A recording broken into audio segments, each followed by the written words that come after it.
भाई लग गई.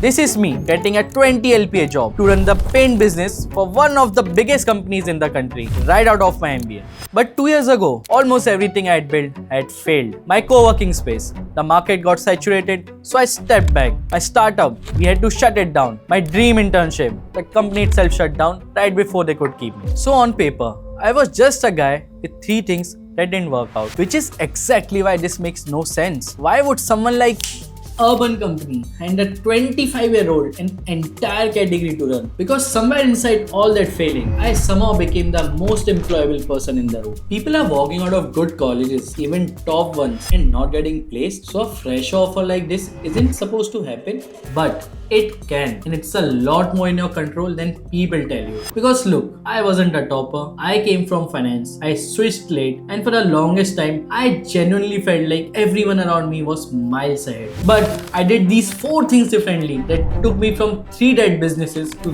this, which anyone can follow. The same 4 I would give my younger brother if he wanted to land a job like this as a fresher. Which brings me to my first move, and this is the one nobody tells you. Build something of your own before anyone hires you. See, when I joined business school, I had a finance background along with an ACCA, so I could have just done finance. But the whole reason I picked my college, SSB, was a thing called the Hustle program. Basically, you have to start a real business while you study as a part of your course. So me and my team pitched a pillow brand, Shark Tank style, and we actually got a 50,000 rupees grant to start it. We did factory visits, found suppliers of India Mart, locked one in Bangalore whose quality was insane, branded it, put up kiosks, and took it online. We did around 4 to 5 lakhs in revenue while still in college. And honestly, the number was never the point. What I didn't realize back then is that I was quietly learning every single thing a business actually runs on. Sourcing, pricing, and how you actually get your first 10 customer, then your next 100, and what product market fit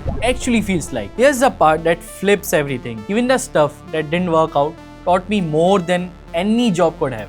Because a founder, even a failed one, has done every job in the company, and that makes you the most employable person in any room. So whatever year you are in, go build the smallest real thing you can. The exit isn't the point. Becoming the person who has run a PNL, that's the entire point. At SSB, they hand you 50,000 rupees and tell you to go build a real business while you study. That's the Hustle program. You don't just read about how business works, you run one. Move 2.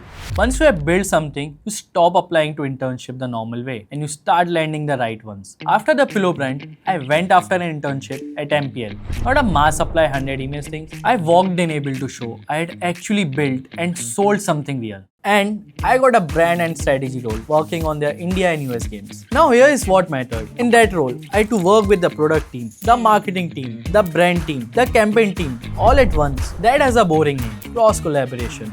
Remember that word because it is the entire reason I have my job today. And then it all fell apart. There was a government ban on real money games, and the whole thing shut down. Government is ready to hit pause on cash gaming apps, and this time it's game over for real money betting. And they basically told me a full-time offer was coming. For a second, it felt like one more thing didn't work out. But the offer was never the real price. The skill was. That one muscle, being able to move across product, marketing, ops at the same time is exactly what got me hired later. So when you pick an internship, don't chase the brand name and don't even chase the PPO. Chase the skill you will walk out with and work as hard as you can. You don't learn how a real company works from a textbook. You learn it from people who've actually built the companies you want to work at. That's the whole point of my college. Move 3. And this is where most so-called employable people lose. You can have the best profile in the world, but if you can't carry it into a room and actually talk, none of it counts. When I interviewed at Urban Company, it wasn't one chat, it was 4-5 rounds with GM,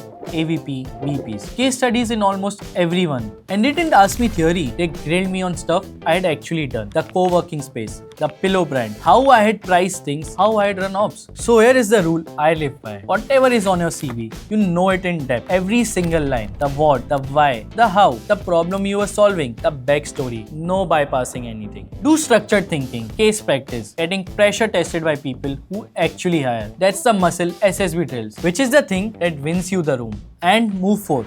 The day you get the offer, that is not the finish line. That is day 1. When I joined, I didn't try to look like I had it all figured out. I went on ground. For paint, that meant actually going to sites, sitting with contractors, talking to customers, and then coming back and checking the data. Most people think the job is the reward, but the job is where the real learning starts. And I will be honest with you about the real goal, because I think people get this backwards. It was never about a 20 lakh job. That 20 lakh job is fuel. I'm learning how a real business runs at scale with someone else's money on the line, so that one day I can go and build my own thing again. And this time, not have it fail. The founders, all the startups being built around you, that ecosystem is the thing that compounds. You don't just study the future at SSB, you build it. So, that's the whole roadmap. Build something real before anyone hires you. Turn it into the right internship. Learn to actually own your story in the room. And treat the offer as the start, not the end. Look, 2 years ago,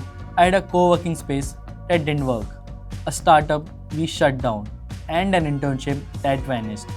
If it met me then, you would have not bet on me. And if you're sitting there right now, feeling behind, feeling like everyone is ahead, I need you to hear this. You are not behind.